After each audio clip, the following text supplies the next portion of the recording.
noite a todos. Inicio por cumprimentar a enfermeira Ana Fonseca, vice-presidente da Ordem dos Enfermeiros, agradecer-lhe o convite por estar aqui presente a participar connosco este webinar. No âmbito da competência, quero cumprimentar também o enfermeiro Hélder Palheira e o professor Ricardo Correia, agradecer-lhes terem aceito o convite. Já vou passá-los a apresentar, mas gostava de iniciar por contextualizar a razão destes webinars. Portanto, no âmbito da competência acrescida em gestão, surgiu-nos a necessidade, a vontade de partilhar alguns temas em formato de webinar que, de certa forma, pudessem ser úteis para a gestão dos serviços e principalmente para os enfermeiros gestores, considerando alguns temas que nós achamos que pudessem ser estruturantes no dia-a-dia dos enfermeiros gestores. Temos alguns temas já planeados nos próximos meses, nas últimas quartas-feiras do mês. O primeiro que iniciamos foi a inteligência artificial, porque de facto a inteligência artificial está a emergir a uma velocidade sem precedentes e, portanto, constitui, no meu ponto de vista, enquanto enfermeira gestora, constitui uma ferramenta importante para apoiar a gestão dos enfermeiros gestores, mas importa ser bem utilizada e, portanto, melhor do que pedir ajuda aos especialistas. E, portanto, eu, para iniciar, passaria a palavra à enfermeira Ana Fonseca antes de apresentar os nossos intervenientes no webinar de hoje. Muito obrigada. Muito boa noite, muito obrigada, enfermeira Ana Luísa. E queria começar por cumprimentar-vos em nome do Sr. Bastonário e em meu nome, agradecer a presença de todos os participantes e, naturalmente, dos oradores neste webinar, que daqui a pouco a enfermeira Ana Luísa apresentará com mais pormenor. E dizia eu, neste webinar, hoje dedicado à inteligência artificial na gestão em enfermagem, e que também, como a enfermeira Ana Luísa já disse, é um tema cada vez mais atual e que tem uma enorme influência na organização dos serviços de saúde, nas tomadas de decisão e, obviamente, na qualidade dos cuidados prestados. E, sendo um tema do presente, já está nos sistemas de apoio à decisão clínica, na gestão de recursos humanos, na previsão de necessidades assistenciais, na análise de dados em saúde e na organização dos serviços. E a enfermagem, enquanto maior grupo profissional da saúde e enquanto grupo que está no centro da prestação de cuidados, tem necessariamente de liderar este debate. Portanto, é de todo pertinente este ciclo de webinars dedicado à gestão em enfermagem e este em particular à inteligência artificial. A gestão em enfermagem, como todos sabem, enfrenta hoje desafios exigentes que passam pela escassez de profissionais, o aumento da complexidade dos cuidados, o envelhecimento da população, necessidade de uma maior eficiência e ainda da melhor organização dos serviços. Estes são alguns.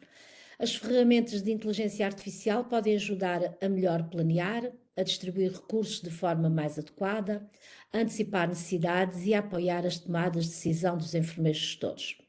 Mas é importante sublinharmos que a inteligência artificial não substitui os enfermeiros, nem tampouco substitui os enfermeiros gestores. Não substitui o pensamento crítico, nem a decisão humana. A tecnologia deve ser, sim, uma ferramenta ao serviço dos profissionais e deve ajudar a libertá-los para terem mais tempo para cuidar das pessoas, liderar as equipas e organizar melhor os cuidados. E este ciclo de webinars sobre gestão em enfermagem pretende precisamente discutir estes temas, refletir sobre o futuro da profissão, partilhar conhecimento e preparar os enfermeiros para os desafios do presente e do futuro.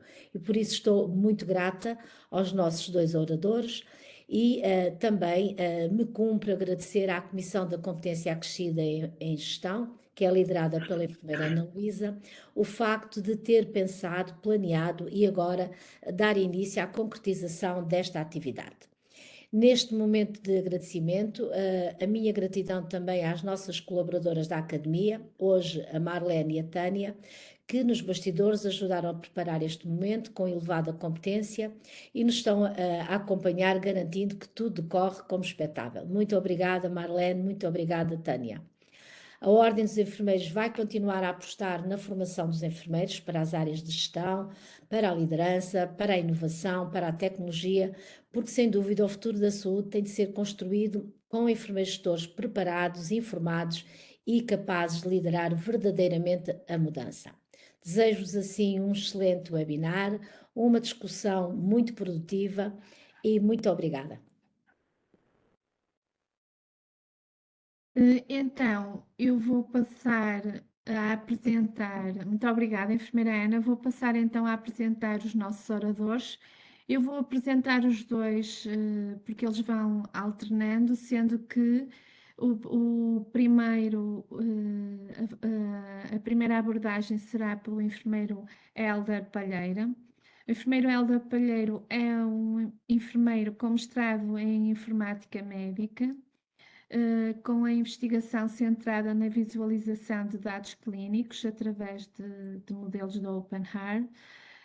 É coordenador do grupo de trabalho de saúde digital e utilização da inteligência artificial da Ordem dos Enfermeiros, onde desenvolve trabalho na interseção entre a prática clínica da enfermagem e a transformação digital em saúde. É fundador da HC Healthcare, com foco nos cuidados domiciliários e a transição digital nos processos de saúde. É também formador de IA generativa para profissionais de saúde nas ciências e letras. E, por outro lado, também vamos ter connosco o professor Ricardo Correia, que é professor associado na Faculdade de Medicina da Universidade do Porto, com doutoramento em Informática em Saúde e experiência em Sistemas de Informação Clínica. Ele é investigador e empreendedor na área de saúde digital, com foco em interoperabilidade, qualidade de dados e inteligência artificial. É autor de múltiplas publicações científicas e participante em projetos internacionais de inovação em saúde. É cofundador de várias spin-offs na área da saúde digital, promovendo a transferência do conhecimento para a prática clínica. Portanto, percebemos que temos aqui um painel muito rico no que diz respeito à inteligência artificial e estamos ansiosos para vos ouvir. E então passaria a palavra ao enfermeiro Hélder Palheira e muito obrigada por ter aceito o nosso convite. Muito obrigada. Muito obrigado a todos, em nome do convite por parte da enfermeira Ana, mas também dos órgãos da Ordem, aqui representada pela enfermeira Ana também. Portanto, eu vou-vos tentar fazer aqui, vou-me apresentar aqui em dois perfis. Um perfil enquanto coordenador do grupo de trabalho da Ordem no âmbito da saúde digital e do uso de IA. E também no âmbito do utilizador e formador e parceiro do professor Ricardo no uso da IA generativa no âmbito da enfermagem e também na parte da gestão. Eu vou começar então por apresentar aqui uma secção, só um bocadinho que eu vou partir aqui. Ok, deixa-me só pôr isto em modo. Penso que já deve estar em modo de apresentação. Portanto, as apresentações estão feitas. E no âmbito no papel de coordenador do grupo, falar um bocadinho de algo que nós gostamos e esperamos vir a fomentar e a criar a sensibilidade junto dos nossos pares, que, como a enfermeira Ana falou e bem, a enfermeira Ana Fonseca, que nós representamos, somos uma classe que representa bastante os cuidados de saúde nas unidades hospitalares e temos uma capacidade de transformação e por que não sermos também pilares de alguma desta inovação e deste uso de inteligência artificial nas unidades de saúde e fazê-lo bem. Portanto, enquanto grupo de trabalho, pensamos que faz sentido criar esta sensibilidade mas que não se perca de todo o sentido ético e da governança de dados. Atualmente estas ferramentas estão, muitas delas até ao lado dos nossos sistemas de informação, através de um clique. Nos hospitais já conseguimos aceder a web browsers que nos dão acesso a IA generativa, nos nossos telemóveis, e então rápido, e estamos muito próximo da perda da governança dos dados de clínicos que estão ali tão perto e muitas vezes como uso fácil para atalhar alguns das nossas tarefas. Portanto, é crítico a passagem e a perda da governança destes dados para estas ferramentas e nós pretendemos mesmo criar essa sensibilidade e, nomeadamente, fomentar e apresentar também não só aos mais curiosos, mas de uma forma geral adquirir mais competência no uso destas tecnologias e começarem a ouvir falar de coisas como o IA Act, que é um sistema europeu que ajuda a regular a utilização de dados em saúde e com o uso de IA. E também alguns usos, nomeadamente do European Health Data Space, do Espaço Europeu de Dados em Saúde e RGPD. Enquanto utilizadores de enfermeiros na cadeia de dados, nós estamos como um dos principais geradores de dados nos hospitais, através dos nossos registros clínicos. E somos das classes que também mais dados em saúde gera, e muitos deles, felizmente, já estão estruturados, mas muitas das vezes a curadoria desses dados, ainda por alguma falta de sensibilidade também para o uso desses mesmos, está feita de forma inadequada. Ainda que haja estrutura de dados, eles não estão os registros nos sítios certos, com as terminologias certas, e depois isso também impacta no resultado que nós temos no uso da IA.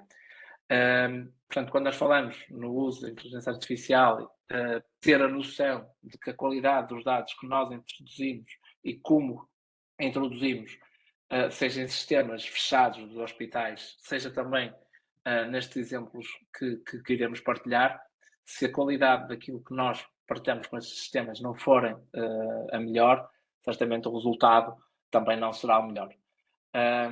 Isso reflete-se na maneira como nós fazemos os nossos registros em ambientes fechados e quando falamos no uso destas ferramentas reflete-se da maneira como nós falamos e contextualizamos aquilo que nós pretendemos do uso destas ferramentas. Um dos papéis que nós queremos enquanto também grupo e enquanto enfermeiros é de facto que haja uma representação da nossa classe, seja do ponto de vista ético, seja do ponto de vista mesmo de ferramentas e de fluxos de trabalho e usabilidade e registro na criação destes sistemas, porque de facto, sendo nós um dos principais utilizadores, fará sentido também sermos parte da co-criação e do ponto de vista também crítico da usabilidade dos sistemas. Portanto, é algo em que o grupo quer trabalhar e quer colher também um bocadinho o pulso daquilo que os enfermeiros vão sentindo na prática, com o objetivo de aumentar a capacidade e a literacia na usabilidade dos dados em saúde e com a inteligência artificial de forma segura. Antes de passar a mensagem ou a palavra para o Ricardo, gostava de ser assim um bocadinho irreverente, mesmo para criar também um bocadinho a sensação de que as coisas têm que mudar. É verdade que a inteligência artificial está a ter um desenvolvimento muito rápido. Quem quer estar atualizado tem que se esforçar, porque cada vez mais as novidades saem a uma velocidade estonteante, mas não é por isso que muitas vezes se deixe de ter que regular. E eu perguntava até podia perguntar se usam a inteligência artificial no vosso dia a dia, mas antes de saber ou perguntar isso, e para já a pergunta é retórica, perguntava se na vossa unidade de saúde existe alguma política de uso de inteligência artificial que esteja propriamente definida. E esta reflexão, às vezes, é suficiente para nós percebermos de como, da responsabilidade que temos no uso desses dados, mesmo não existindo a política, é porque a responsabilidade cai sobre nós, cai sobre o nosso código deontológico e cai sobre a nossa pessoa per se. Portanto, usem, a ideia é que se use, mas com consciência, e fica a mensagem para que a ideia do grupo é trabalhar para proporcionar junto dos veículos que a Ordem nos dá mais informação e também formação para o melhor uso. Agora, às tantas, eu ia aproveitar e passar a palavra para algo mais prático e de como, de facto, a IA generativa está a impactar a sociedade em geral e os cuidados de saúde em particular. Eu vou só fazer aqui então stop do meu share e penso que essa parte tenha corrido bem. Acho que o Ricardo já poderá partilhar. Obrigada, Helder. Vou então dar aqui início à partilha da minha tela. Imagino que já estejam a ver, certo? Antes de mais agradecer o convite que me foi endereçado, dizer que é sempre com grande prazer que estou neste tipo de eventos que julgo serem muito, muito importantes. E de alguma forma gostava mesmo que a primeira mensagem fosse de reforçar a importância da formação e da organização deste tipo de eventos. Dizer que isto, eu vou insistir nesta mensagem ao longo desta sessão, dizer que a questão da formação na IA é uma corrida que a gente, quando parte, já sente que está muito atrasado. E lamento informar que nunca nos sentimos verdadeiramente a chegar a tempo. Portanto, o próprio Helder mencionou, isto é um desafio enorme, e não é só para as pessoas enquanto utilizadoras, é também para nós enquanto formadores, e que andamos sempre a fazer um scan permanente do o que é que está a parecer que possa ser importante, interessante para as pessoas usarem, neste caso para profissionais de saúde, em particular os enfermeiros. É um desafio enorme. Certamente vocês sentem isso, e eu queria vos dizer, por favor, sempre que encontrarem qualquer coisa que é útil, partilhem com os colegas. Porque essa rede é muito, muito relevante para que, enquanto comunidade, a gente se vá tornando mais capaz e resiliente, e não fiquemos todos reféns e escravos destas soluções, mas ao contrário, a gente as usa para o nosso bem e as nossas atividades pessoais e profissionais. Eu costumo brincar e dizer, a não ser que vocês vão se reformar na próxima semana, isto é para vocês. Portanto, mesmo que acham que é daqui a 6 meses, se quer dizer que têm 6 meses de utilização de IA à vossa frente, porque é muito difícil de evitar este tipo de coisas. Eu só gostava de reforçar aqui um bocadinho o meu perfil, só para vos dizer muito rapidamente, eu tenho muitos vieses, e provavelmente ao longo da sessão vocês vão ver vários. Eu sou estou na Faculdade de Medicina, apesar de que o meu curso de base é matemática aplicada, portanto, lamento, não é assim uma grande notícia, vocês terem alguém de matemática aplicada a explicar o que quer que seja, normalmente é um desafio grande para quem ouve. E eu tenho tido a sorte de trabalhar na Faculdade de Medicina já há muitos anos, em informática em saúde, tenho tido muita sorte de lidar com muitos enfermeiros, quer no mestrado de informática médica, mas noutras iniciativas também tenho trabalhado bastante perto com a Escola Superior de Enfermagem do Porto e por aí fora, pronto, e é para mim sempre um prazer ver, digamos, estar em contacto e pensar sempre da forma como é que estas tecnologias, que são fantásticas, mas como é que a gente as consegue levar para o terreno. E é isso que a gente vai falar aqui um pouco. Dizer que, e até para reforçar aquela primeira mensagem, a maneira como diferentes profissionais usam estas soluções é mesmo diferente. Portanto, se vocês tiverem colegas enfermeiros a quem reconhecem serem utilizadores com grande potencialidade e que conseguem tirar grande partido disso, falem com eles. Tentem, obriguem-nos a explicar como é que eles conseguem fazer as coisas, porque isso é uma coisa muito, muito útil e importante na disseminação do conhecimento. Como é que a gente estruturou isto? Portanto, a gente vai começar por muito rapidamente falar o que é esta história da IA, tem só algumas mensagens importantes nessa área, e falar um bocadinho quais é que são as soluções que estão neste momento à disposição dos utilizadores, portanto, disponíveis para a gente descarregar, comprar, o que quer que seja.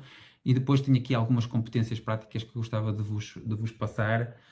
Não há assim tempo para muita coisa, portanto eu vou tentar focar naquilo que me parece que é o mais útil para vocês neste momento, ok? Há uma parte no meio em que o Helder vai também fazer uma apresentação. Enquanto o Helder estiver a apresentar, eu vou deixar a minha inteligência artificial, vamos dizer assim, aqui a trabalhar em paralelo, e depois no final eu vou-vos mostrar o resultado desse trabalho. Portanto, eu não vou ficar só a ver o Helder a apresentar, eu vou obrigar aqui a minha IA a fazer o trabalho também que eu quero. E no final vamos falar um pouco sobre o impacto que isto tem no ensino, mas numa lógica de aprendizagem contínua, que todos nós temos que ter. Isto vai ser uma grande revolução também nessa componente, a nível universitário e não só. Eu tenho aqui 3 slides depois para vos assustar sobre o futuro muito, muito próximo. Portanto, o futuro, neste caso, e isso é algo que acho que todos nós já percebemos, mede-se em meses e não propriamente em anos agora. Muito bem, então o que é esta história da inteligência artificial?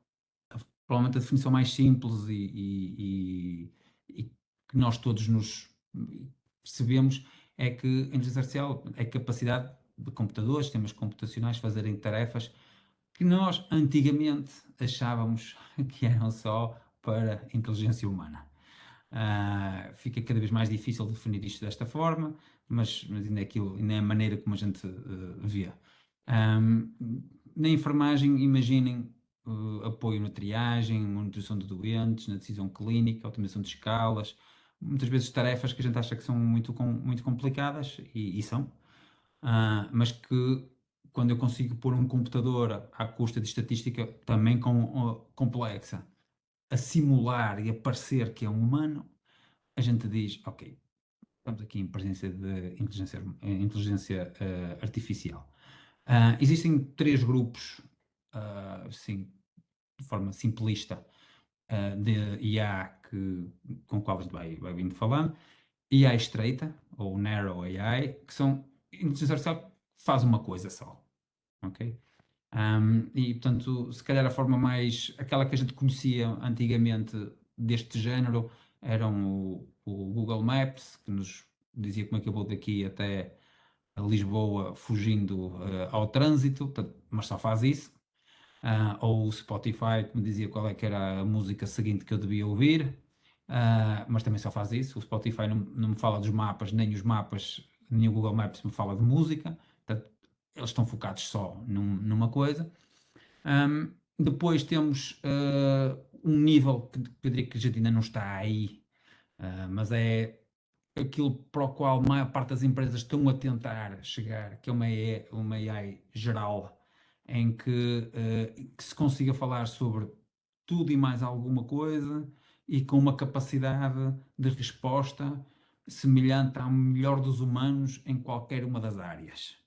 Pronto, é uma IA generalizada, muito mais complexa e difícil e sinceramente assustadora, mas na realidade é para essa área que nós temos muita gente, muitas entidades a trabalhar. E existe aqui um outro grupo que também nós vamos falar muitas vezes hoje, que é a IA generativa. Basicamente são modelos que conseguem criar novos conteúdos à custa de muitos exemplos e de modelos que são treinados com exemplos. O ChatGPT, que terá sido assim o primeiro que nós tivemos hipótese de usar facilmente, coisa de 3 anos, surgiu porque criaram modelos que leram quase tudo aquilo que havia disponível para ser lido. Portanto, imagina o que é computadores que recolheram todos os PDFs, todas as páginas de internet, todos os comentários em redes sociais, por mais idiotas que fossem, e puseram computadores a ler isso tudo. E a tentar, e com isso, fazer modelos que inicialmente a gente chamava, eram um género de modelos de papagaio, que tinham lido tanta coisa que parece que conseguiam adivinhar qual era a palavra seguinte que fazia sentido. E portanto, e foi assim que foi surgido primeiro o ChatGPT, entretanto surgiram outros modelos, conseguimos fazer coisas semelhantes com imagem, com código de programação, que é uma coisa também muito comum, e é assim que aparece a IA generativa que nós ainda hoje usamos. E portanto, esta IA generativa é capaz de gerar texto, mas reparem, este texto pode ser texto genérico, mas podem ser resumos clínicos, podem ser relatórios, planos de cuidados, de formação, textos para dar aos utentes, formas de comunicar com as equipas. Também pode servir para imagem, como imagino que uma parte de vocês também já tenha percebido. Muito em breve, na verdade já se consegue fazer um pouco, mas eu diria que em breve vai ser ainda mais comum eu usar isto para criar vídeo, ok? Vídeo com qualidade, ilustrações para formação, infográficos, eu vou mostrar aqui alguns. Isto também serve para fazer, identificar padrões, portanto, e fazer análise de dados, fazer análise estatística. Tudo isto a gente consegue fazer com este tipo de soluções. Distinguir aqui, só para quem está mais habituado a esta área, por exemplo, da análise estatística, eu posso usar estas ferramentas mandando os dados e pedindo ela para fazer análise estatística. Normalmente é uma péssima ideia isto. Vocês fazem isto, estão a dar os dados a estas soluções. E, portanto, eu diria que à partida não é uma boa ideia. É fácil de o fazer, mas não é uma boa ideia. Uma ideia, eventualmente, mais robusta e melhor será vocês têm os dados no vosso computador. Imaginem que vocês estão a usar Excel ou SPSS ou outra coisa qualquer para analisar. Vocês não sabem o suficiente ou ou dá muito trabalho fazer a análise estatística no SPSS que vocês querem, e então vocês pedem uma solução destas para fazer a sintaxe da SPSS, ele faz a sintaxe e vocês executam no vosso computador. Os dados não saem do vosso computador e vocês conseguem ter estas soluções a ajudar na análise. Portanto, e este tipo, esta forma de pensar, esta forma de trabalhar é aquilo que é muito importante que vocês, enquanto profissionais, percebam, que muitas das vezes há mais do que uma forma de se fazer a coisa correta. A forma muito fácil, que é eu mando tudo, ele faz o trabalho por mim e eu nem sequer revejo aquilo que ele manda, é uma péssima ideia. É a forma em que vocês, na realidade, se tornam inúteis, porque vocês estão a pedir à máquina que faça tudo. Vocês não querem isso, vocês o que querem é vocês estarem em controle. Portanto, vocês pedem à máquina, diz-me como é que eu devo fazer, mas depois são vocês que executam, por exemplo, coisas como análise estatística. Ok? Muito bem.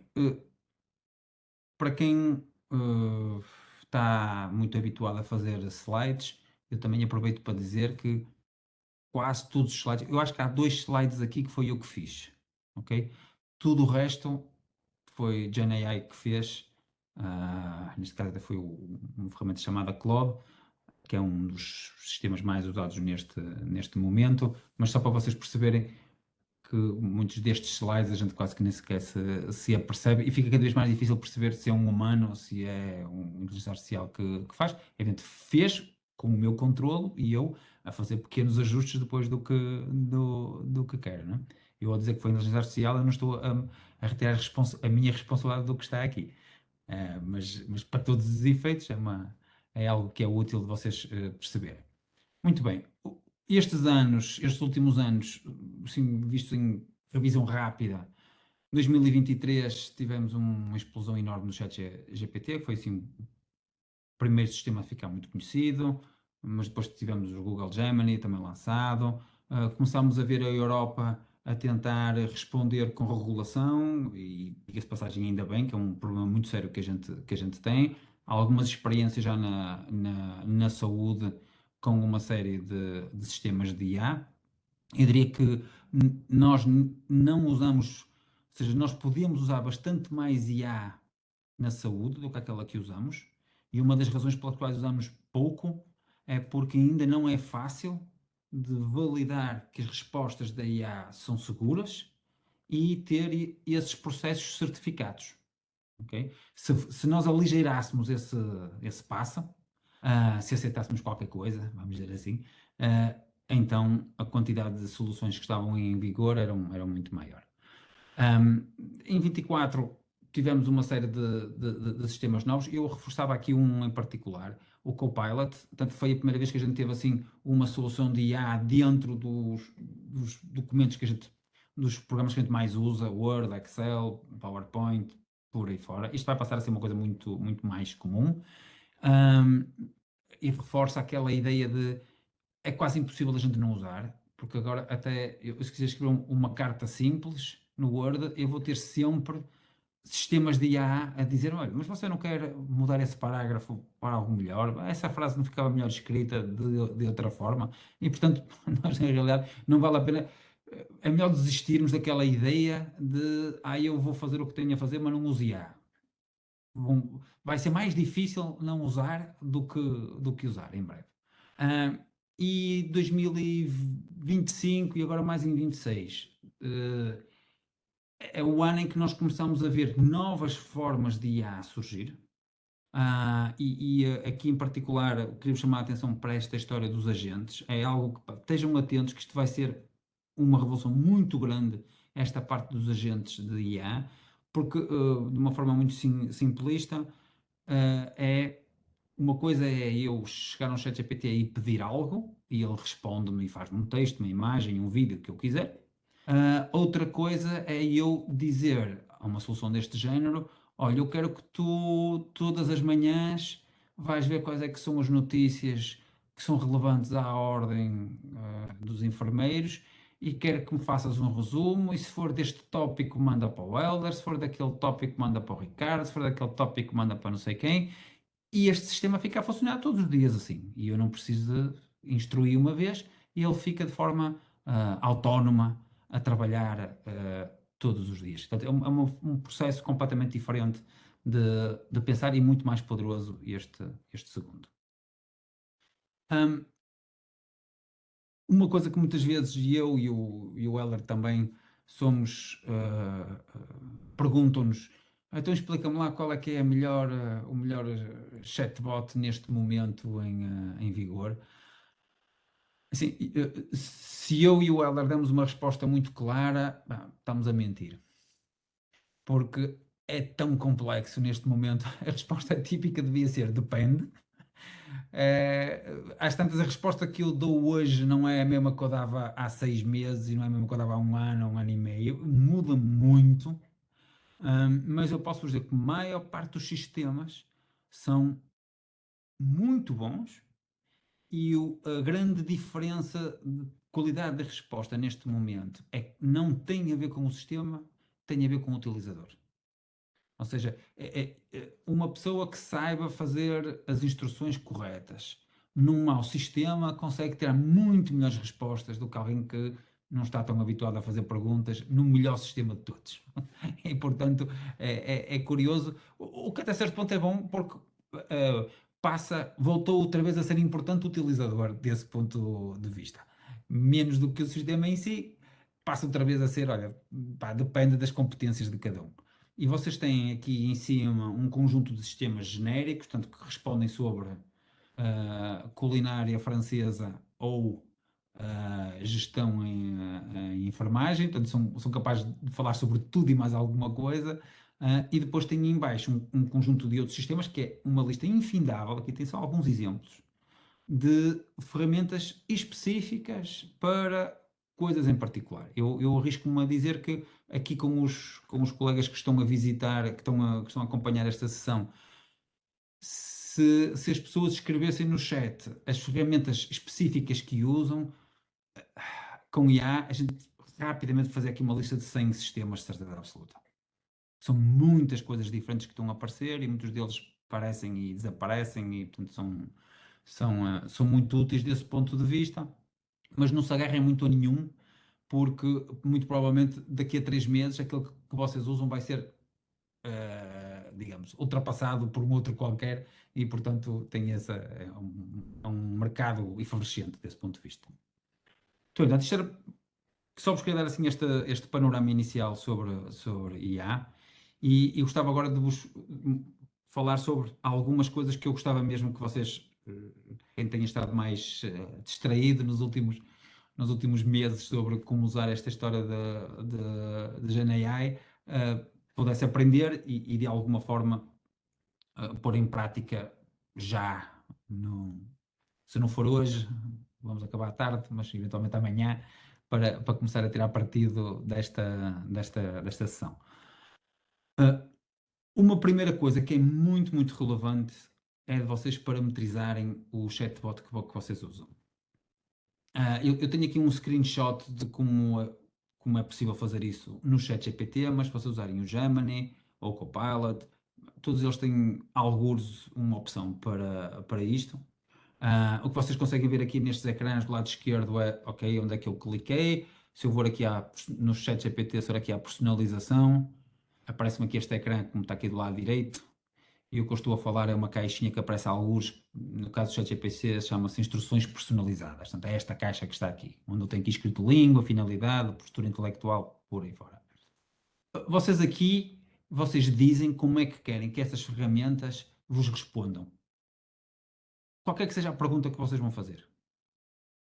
E, portanto, as instruções que vocês colocarem aqui é como se vocês estivessem a dar, se vocês quiserem, um género de personalidade ao ChatGPT, ou Gemini, ou Claude, ou o que seja que vocês estão a usar. E isso é muito importante, porque a partir deste momento a resposta que ele vos dá vem com este enquadramento. Okay? Eu vou-vos dar um exemplo de um texto que vocês poderiam colocar aqui e eu depois, pronto, imagino que os slides vão ser partilhados, portanto vocês não se preocupem em copiar agora isto, depois fica fácil de fazer copy-paste deste texto seguinte, que eu vos convido a vocês adaptarem àquilo que vocês acharem que deve ser, os vossos princípios. Mas imaginem o que seria se vocês usassem isto essencialmente para a questão da gestão em enfermagem, imaginem o que seria esta caixa aparecer aqui com uma informação deste género.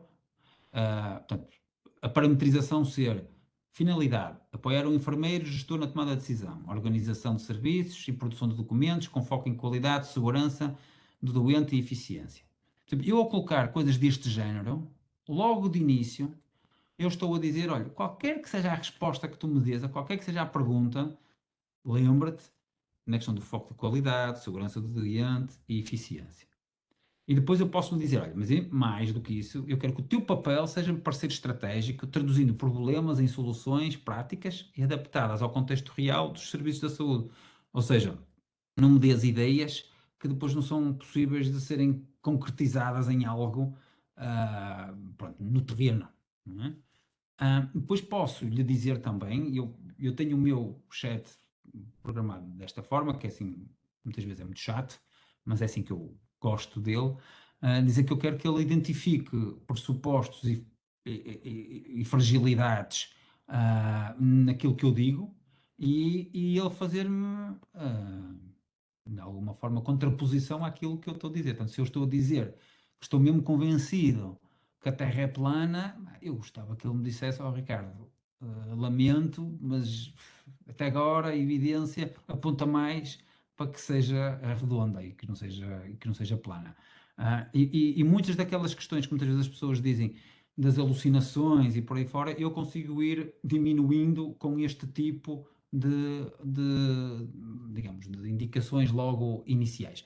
Portanto, dizer que quero que ela aponte riscos, quero que haja sugestão de alternativas viáveis, avaliar a lógica e a aplicabilidade daquilo que estamos a tratar, corrigir erros com rigor.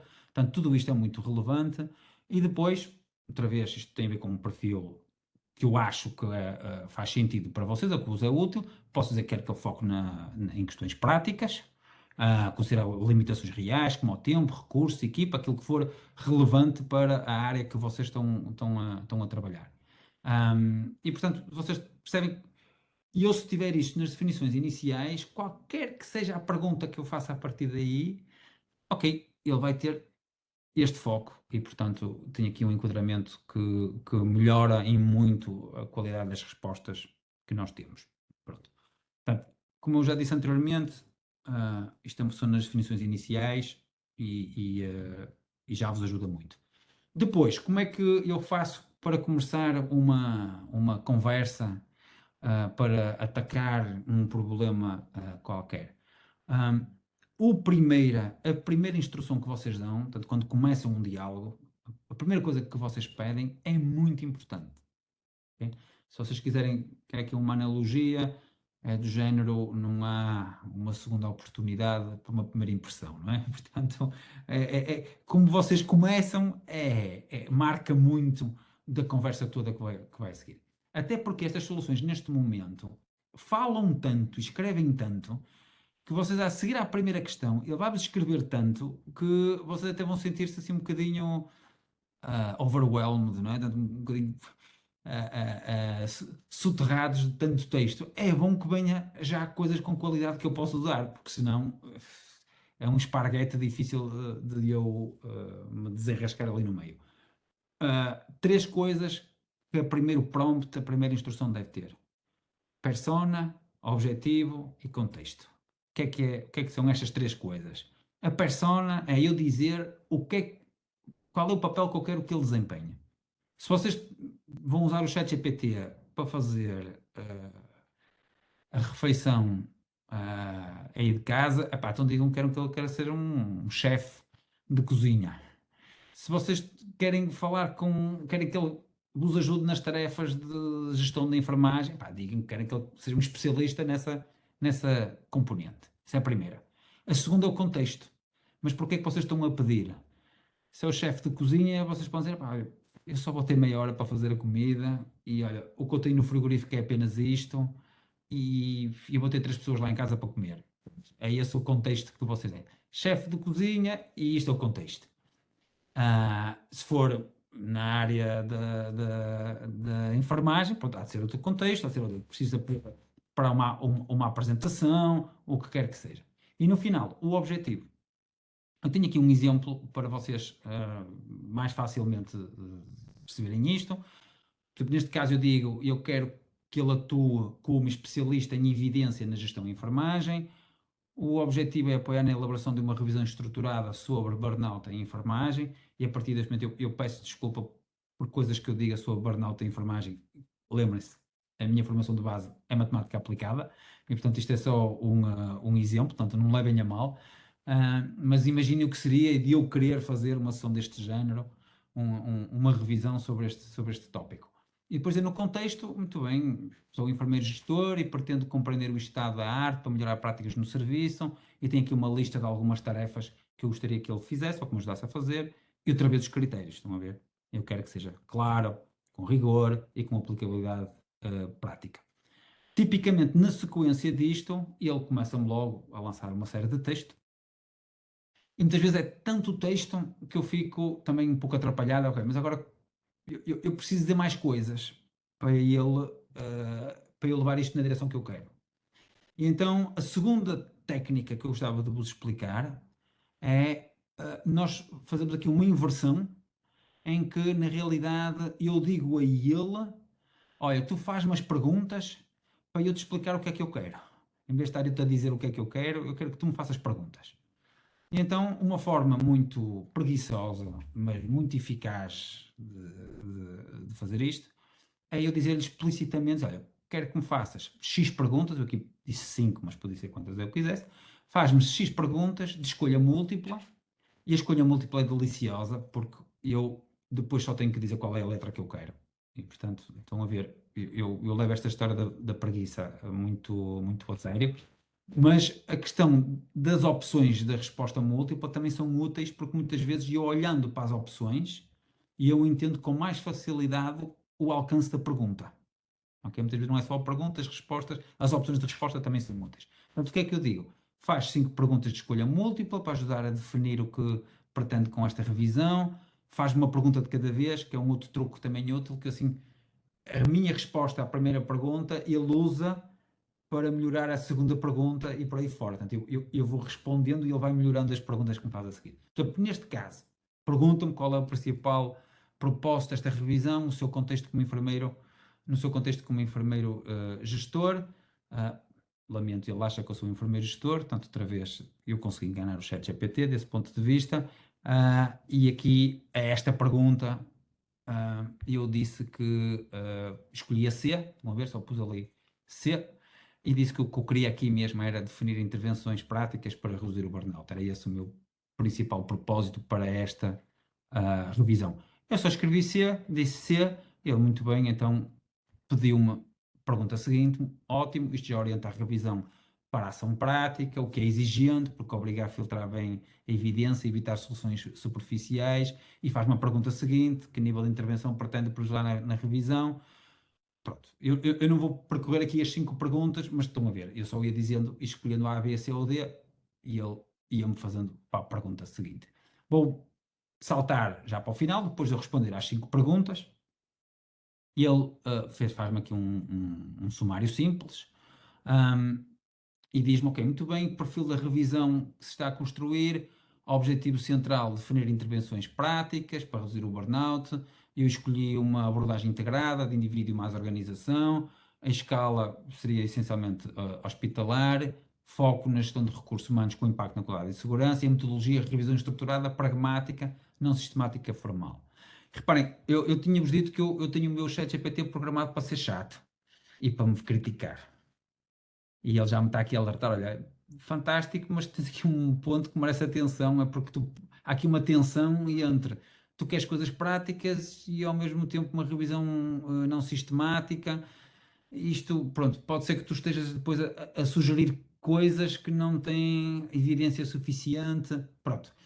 E é assim que eu quero que ele me alerte para estes problemas. A qualidade da resposta que eu tenho aqui está muito relacionada com estas instruções iniciais que eu lhe dei. Muito bem. Na sequência disto, mas estão a ver, eu podia continuar mais perguntas, mais perguntas, mais perguntas e levar este trabalho de revisão. Ok, portanto, eu acho que ele já sabe o que é que eu quero. O que é que eu posso fazer a seguir? Eu agora, para fazer o trabalho de revisão, eu teria que ler muitos relatórios e muitos artigos para fazer este trabalho. Mas agora que eu tive este primeiro processo de detalhar o que é que eu quero, então muitas destas soluções têm agora hipótese de ter uma ferramenta de análise profunda, da Deep Research. E aqui eu digo explicitamente que necessito de analisar criticamente a evidência, portanto, eu estou a pedir para fazer uma revisão, eu ia chamar sistemática, mas não posso, porque não tenho metodologicamente a força da revisão sistemática, mas para ver de uma forma mais sistemática aquilo que ele consegue encontrar e trazer para dentro deste documento. Este processo que eu inicio aqui, de Deep Research, é um processo que demora tempo. Enquanto até agora a interação que eu fazia com o chat, estamos a falar de eu ir fazendo perguntas e respondendo, e eu posso dizer que este processo que estou-vos a mostrar aqui, eu filo há pouco, e depois de eu clicar aqui naquele botão de iniciar, que está ali parado com uns 39 segundos, depois de eu carregar no botão iniciar, ele demorou mais ou menos 45 minutos para me dar a resposta. Portanto, o ChatGPT foi trabalhar e, passado 45 minutos, devolveu-me o PDF da revisão. Portanto, já não estamos a falar de uma resposta imediata, estamos a falar de um trabalho muito mais profundo, ler muitas referências e ir tentar apanhar tudo aquilo que existe e que possa ser interessante para esta área. Okay? E só para vocês verem como isso acontece, já agora, esta parte de investigar a fundo no ChatGPT é assim, no Gemini é semelhante, mas é ligeiramente diferente, equivale a eu ir aqui a esta opção aqui em baixo e clicar ali no mais e escolho uma opção de chamar investigar a fundo, que no ChatGPT aparece um telescópio. E depois de eu escolher esta opção, faço a pergunta e então isso quer dizer, olha, isto é mesmo para tu estudares isto a sério. Quando faço isso, ele começa a fazer esse processo e vocês até conseguem ver aqui do lado direito ele a pensar a fazer este trabalho. Portanto, são 45 minutos a andar à procura de documentos, artigos científicos, páginas de instituições que são reconhecidas, ler o que lá está, ver o que é que se consegue tirar de lá, tirar novas questões que depois da leitura surgiram e há aqui um processo longo de investigação. Só para vocês verem aqui, só neste início, ele está aqui a planear a estrutura da revisão e ele leu estas 4 referências mais 24. Ok? Portanto, isto é o início. E, portanto, fica fácil da gente perceber isto depois de ser tudo isto compilado e lido. Há muita informação aqui. Já agora, isto cria-nos um problema muitas vezes. Portanto, eu no final, se estiverem de acordo, eu dou-vos este PDF deste estudo, mas por favor não me perguntem se está correto.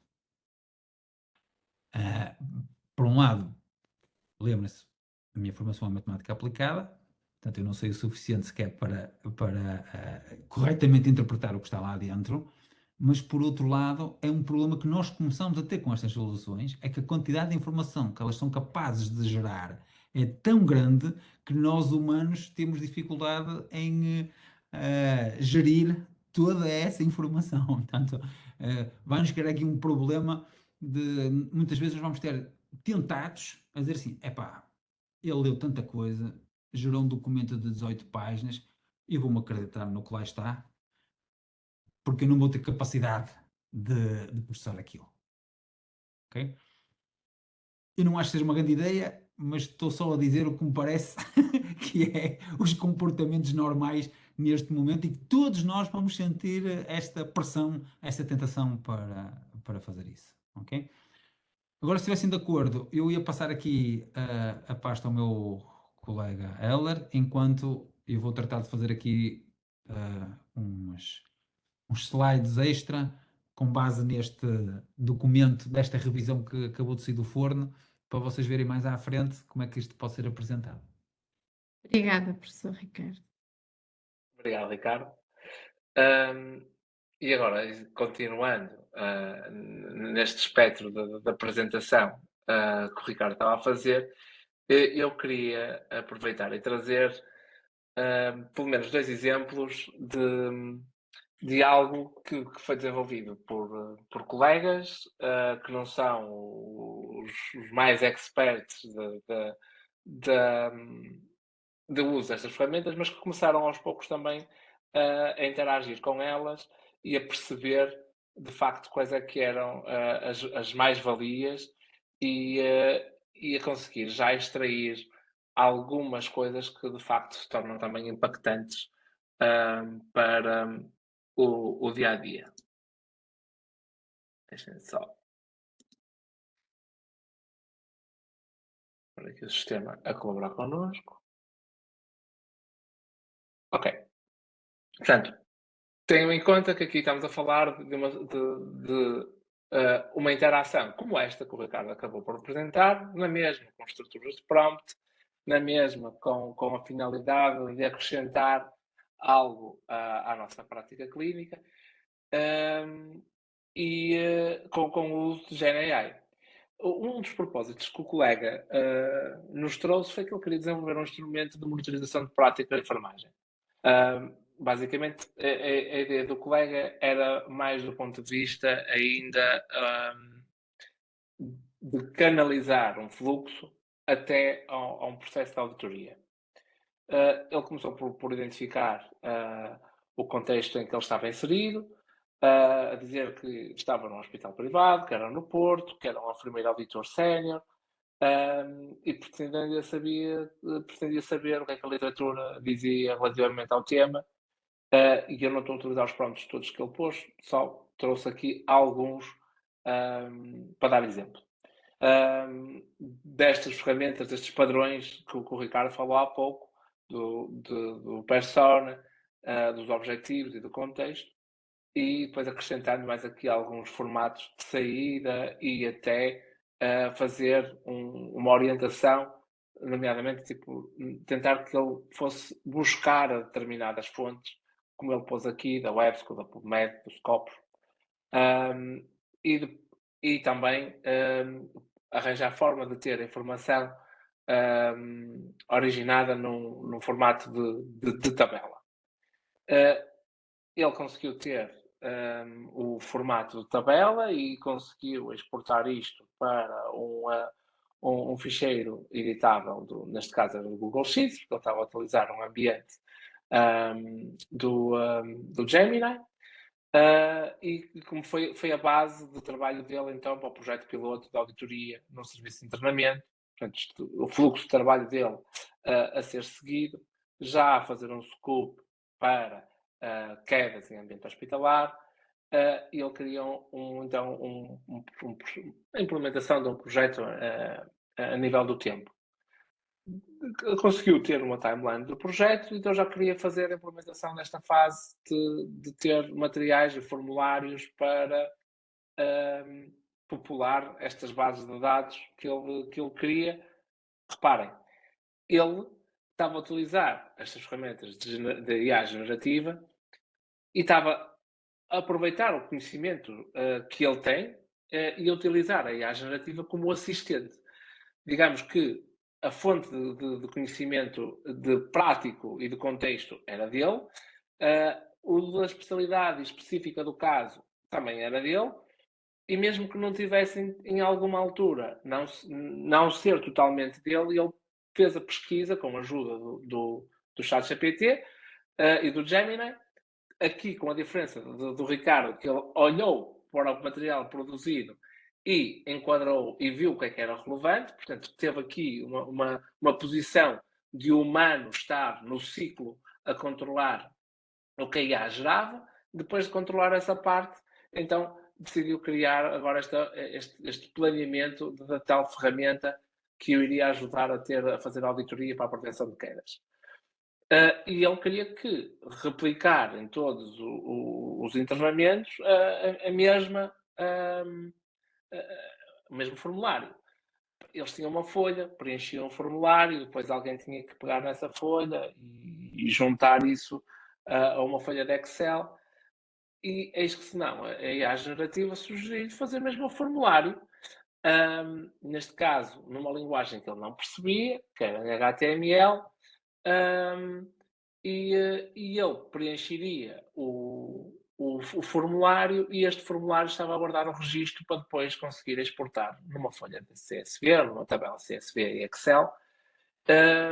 Portanto, ele bastava partilhar este formulário, que aquilo estava a popular numa Google Sheet, na Drive que ele tinha, e em vez de andarem, portanto, ele acabou por otimizar um processo de toda a gente andar com o papelucho de X em X tempo e depois de ter que passar os dados para o Excel, ou andarem com folhas de Excel que depois editava uma zona de um campo que não era suposto ter editado, apagava um dado para trás. Portanto, aqui o formulário estava estruturado e a popular para ali. Como se não bastasse, ele arranjou e gostou daquilo que tinha sido criado e pegou e ainda criou outro formulário para registros de incidentes e para também criar uma tabela, uma base de dados, ao fim e ao cabo, para ter estes registros de incidente e controlar melhor estes desfechos para perceber a que período do turno acontecia, se era num turno da manhã, da tarde ou da noite, em que local é que aconteceu, em que atividade é que foi, e desta forma também conseguir intervir ou detectar algum tipo de padrão que lhe permitisse tomar medidas para melhorar ou prevenir a incidência desta queda, neste caso. Eu estou a encurtar alguns fluxos e prompts que o colega fez, mas tentar mostrar o fluxo de trabalho que ele fez até agora.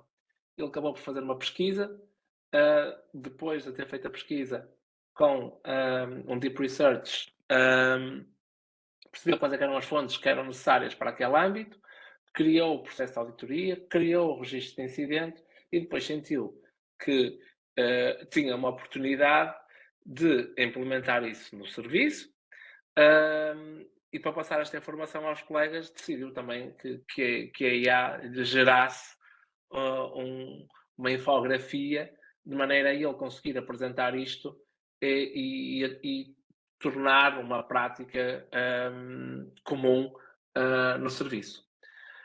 Este é um exemplo de infografia. Ele criou outra infografia, já que tinha conteúdo pesquisado para trás, também criou uma infografia para ensinos aos profissionais e aos doentes para evitarem e para prevenirem a queda segundo guidelines e fontes bibliográficas que foram curadas por ele na fase inicial.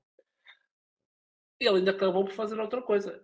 Isto torna-se muito mais prático com a IA também a gerar-nos fluxogramas e para melhor visualização e para melhor intervenção, sendo que pôs que a avaliação do risco de queda era feita no momento da avaliação inicial, quando o doente chegava à unidade, e depois das avaliações obrigatórias, independentemente do risco. Estes fluxos que, ainda que fossem, mais uma vez, curados por ele, foram dadas a indicação para a IA generativa fazer o fluxograma, que muitas vezes é feito sob a forma do código e depois é utilizado com ferramentas quase como o HTML. Ele não percebia do código que isto estava a ser criado, mas conseguiu perceber que se o código fosse bem gerado pela IA, no sítio onde ele colaria ou usava esse código, iria transformar em algo acionável e que, de facto, conseguiu pôr e implementar no local de trabalho. Este era um dos exemplos que eu gostava de trazer de alguém que, em termos de background, é enfermeiro, não tem nenhuma relação de proximidade muito forte com a informática médica, com a matemática aplicada, e fez este fluxo de trabalho e que revela, de certa forma, e muito, aliás, a capacidade que ele tinha enquanto especialista, enquanto pessoa sabedora e conhecedora do ambiente hospitalar, dos processos hospitalares, e que permitiu a IA acrescentar um valor de facto. O próximo exemplo que eu vos trago, outra colega, também enfermeira, ela decidiu criar um assistente. Aqui isto é uma funcionalidade que o ChatGPT tem. Eu diria que são mini agentes. Eles não têm uma liberdade total, mas já têm um comportamento um bocadinho mais autónomo dentro de algumas regras que se lhe dão para reproduzir determinados comportamentos que são muitas vezes repetitivos e a ideia aqui seria otimizar processos de revisão de procedimentos. A colega sentiu à partida que passava muito tempo a rever procedimentos, a ajustar, perceber se os procedimentos cumpriam determinados tipos de normas. Muitas vezes essas normas eram atualizáveis e ela tinha que ir procurar essas normas, e então acabou por pensar em fazer o Tobias, e definiu que o Tobias seria seria pensado na assistência especializada em segurança do doente, e estava orientado para criar e rever procedimentos clínicos.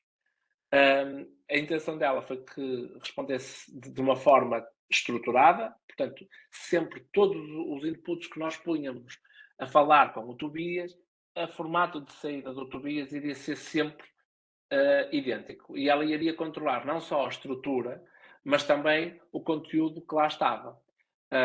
Ela definiu os 4 eixos que queria que apresentasse. Depois, antes de ir para a usabilidade do Tobias, ela acabou por fazer o balanço dela e percebeu que estas coisas requerem o seu tempo para refinar. O nosso próprio prompt, muitas vezes, nós criamos um prompt inicial e percebemos que há a oportunidade de regressar atrás ou até, na continuidade da conversa, refinar um bocadinho o contexto, o objetivo que nós estávamos a dar, ou até a ação, efetivamente, que percebíamos, ou até dar-lhe, no contexto, podemos falar, mais conteúdo, mais formação, ou pequenos ajustes. Claro que ela sentiu essa necessidade, mas foi-o fazendo, e acabou por mostrar que, efetivamente, o Tobias conseguia ser uma parte interessante no fluxo de trabalho, na revisão toda documental que havia vindo a ser necessário fazer no serviço. Eu vou-vos tentar partilhar um bocadinho o comportamento do Tobias que ela acabou por criar. Desculpem lá,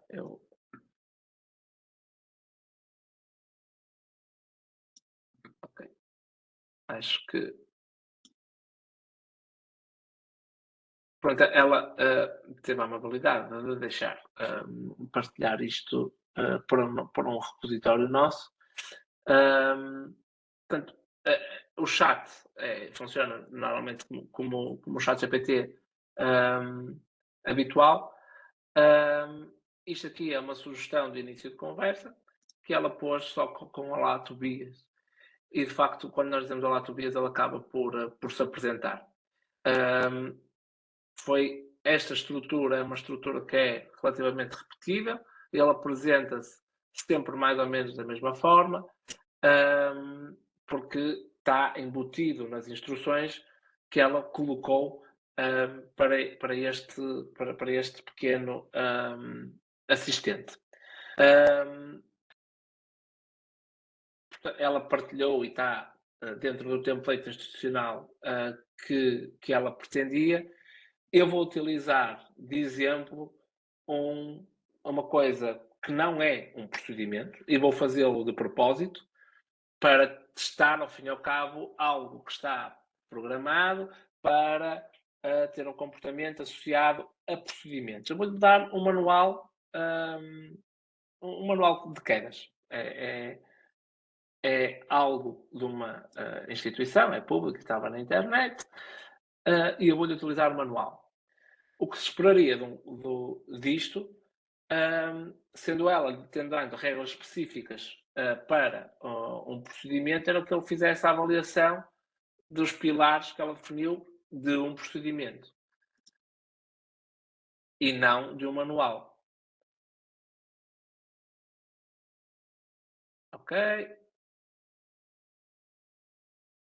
Ok.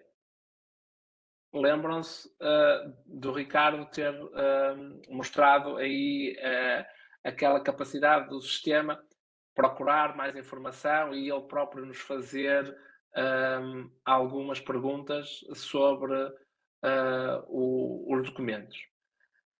Portanto, ele estava a perguntar em que contexto é que eu pretendo fazer isto. Eu vou-lhe dizer que eu pretendo fazer isto no ambiente de internamento hospitalar, porque a priori ele vai detectar aqui algumas incongruências. Continuei a dizer que era internamento.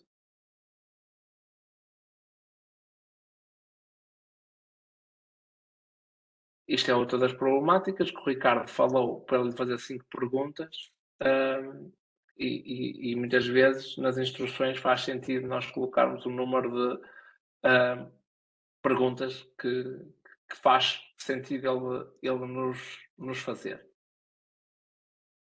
Mas, independentemente disso, nós podemos sempre cessar.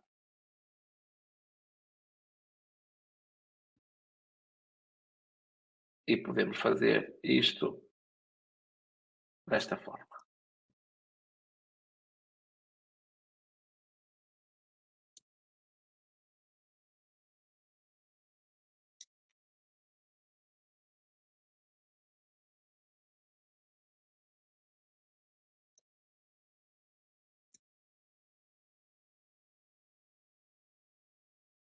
Ele normalmente é obediente e vai transformar aquele documento que era algo que não estava na estrutura do hospital, era um manual, ele começou a transformar isto no processo, dentro da formatação e da estrutura que a colega pretendia. Portanto, se nós temos alguns momentos que são repetíveis, neste caso, ela queria adaptar todo o processo do procedimento para uma estrutura fixa do hospital, a relevância dela foi fazer esta repetição de automatismo para criar as estruturas dentro desta forma. No entanto, ela também tem isto como um agente ou um pequeno assistente para fazer auditoria se os processos estão dentro dos procedimentos típicos, avalia este manual se está em conformidade com as guidelines instituídas.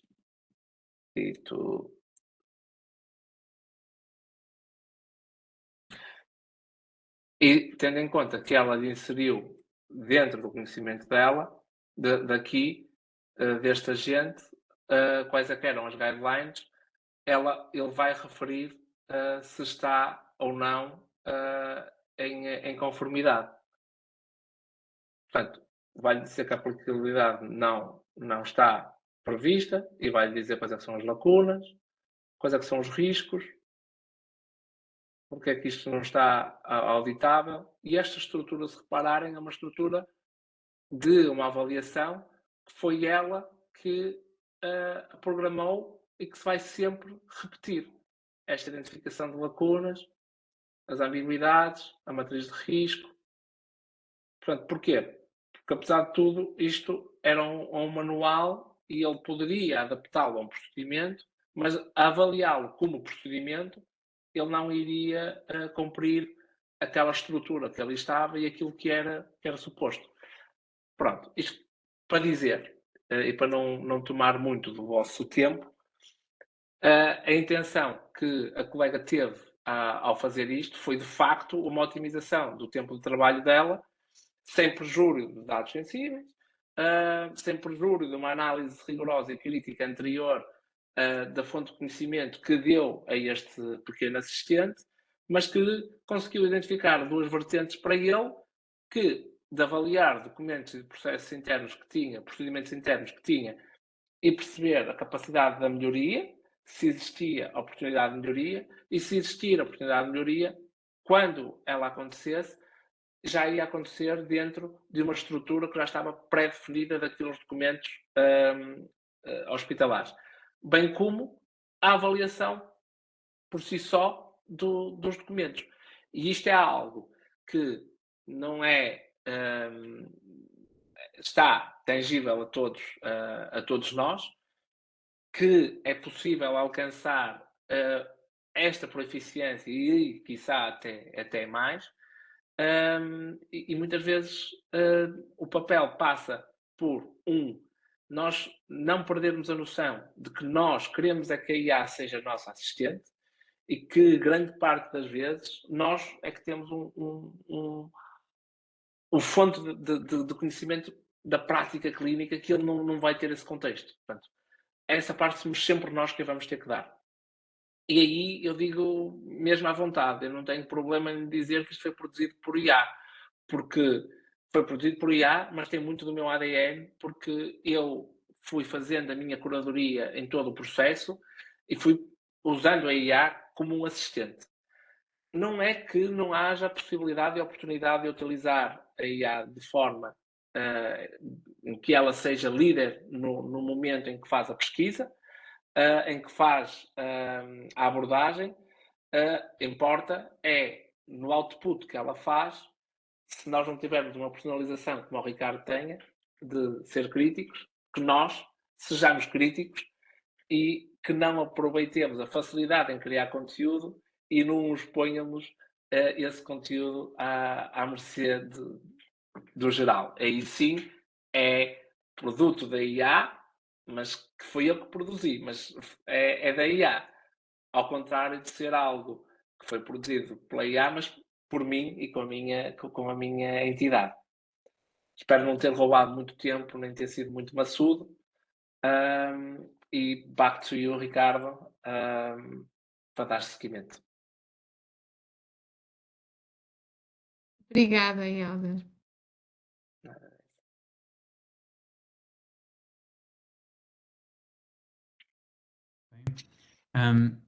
Só reforçar aqui uma mensagem que pode não ter ficado completamente clara.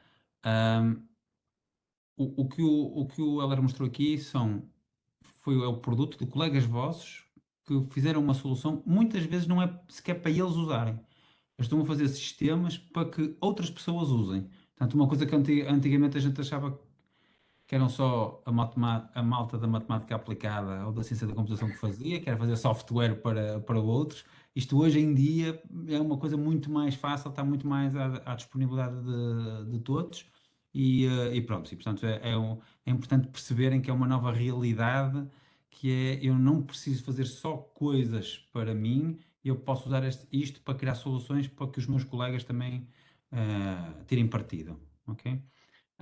Pronto, enquanto o Helder vos mostrava aqui o que é que alguns colegas vossos já conseguem fazer quando dominam melhor estas ferramentas, deixem-me mostrar-vos então o resultado daquele processo que eu tinha há pouco, portanto, estava a fazer aquela revisão. Ok, ele depois de 40 minutos fez aqui um documento, que tem aqui a primeira página, aqui do lado direito, este PDF. Deixem-me só ver se eu vos consigo mostrar o PDF. Aqui está, só para... Isto é o bolo, e, portanto, é só para mostrar que existe um bolo, portanto, existe o documento, está aqui, com as páginas todas, e são 18 páginas, se não me engano. Estas 18 páginas, na realidade, demoraram 42 minutos, está aqui em baixo.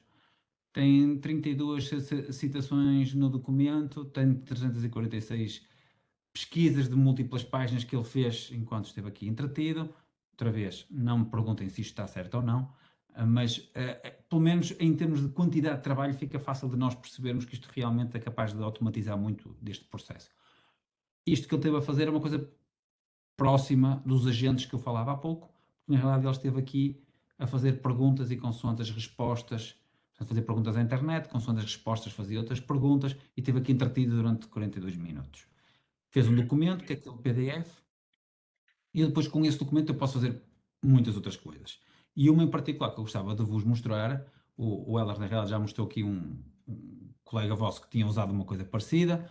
Há neste momento uma solução que é muito usada, que é o Notebook LM, em que eu dou documentos e ele permite-me fazer múltiplas coisas com esses documentos, e uma das que é mais usada são posters, se a gente quiser, ou cartazes, ou infografias. E o que vocês têm aqui, o que vocês veem do lado direito, é uma infografia criada à custa daquele PDF que ainda agora o meu ChatGPT tinha gerado. Okay? Portanto, estão a ver, eu se vos quisesse impressionar, pá, como sendo um sujeito especialista digamos, na área de burnout em enfermeiros, pelo menos um póster bonito eu conseguia fazer. Mas também vos digo, se vocês não gostassem muito deste estilo, porque é assim muito quadrado, pronto, é de matemática aplicada, é o meu estilo, não tenho problema nenhum que eu mudo o estilo para outro qualquer, e tenho aqui um outro cartaz feito com os mesmos conteúdos, e demorou mais 15 segundos a fazer este. E portanto também percebam que a geração de conteúdos deste género é cada vez mais fácil. E portanto vocês vão passar a ver muitos cartazes que parecem muito no estilo uns com os outros, certo? É porque foram quase todos feitos por ferramentas semelhantes. No início destas ferramentas parecem todos muito uns com os outros, mas acreditem que daqui a pouco tempo a quantidade de opções diferentes que eu vou ter de estilos vai ser tão grande que já vai ser mais difícil nós identificarmos qual foi o software. Às tantas amanhã existe alguém que faz aqui um estilo que é a Porto. Mais se calhar azul e branco, os Vs trocados pelos Bs, pronto, umas coisas desse género e pronto. E fica um estilo específico daqui da cidade do Porto. Eu estou-vos a dizer isto porquê? Porque isto aconteceu a mesma coisa com a IA numa série de outros contextos. No início, ele gerava textos e a gente olhava para eles e conseguia quase perceber automaticamente que aquilo era GenAI, mas está cada vez mais difícil. Porque estas ferramentas vão aprendendo connosco e são influenciadas por nós e, portanto, está um papel... É cada vez mais complicado a gente perceber se foi provocado, se foi gerido por GenAI ou não. E isto traz muitos desafios em muitas áreas.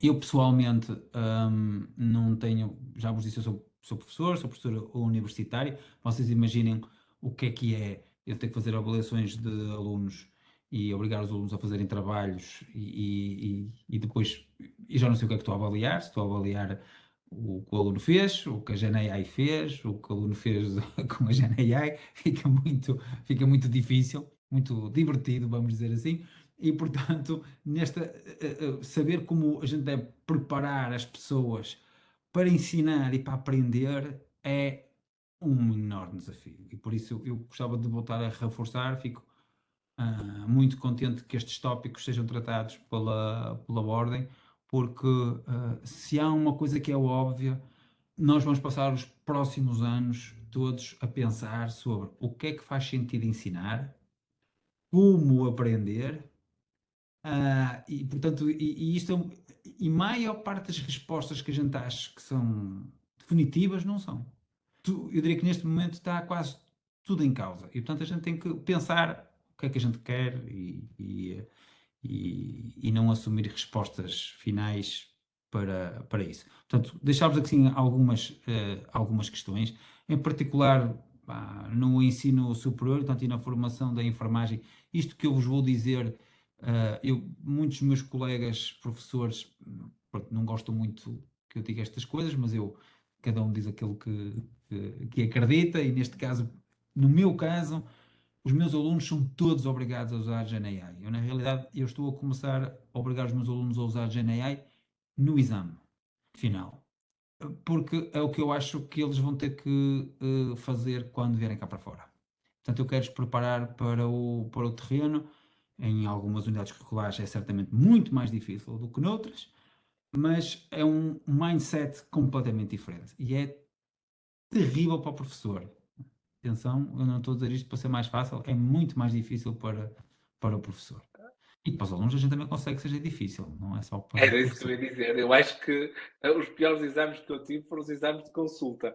Portanto, quando a esmola é grande, nós também conseguimos desconfiar. Os meus alunos também ficaram em pânico quando eu lhes disse que podiam usar o que quisessem.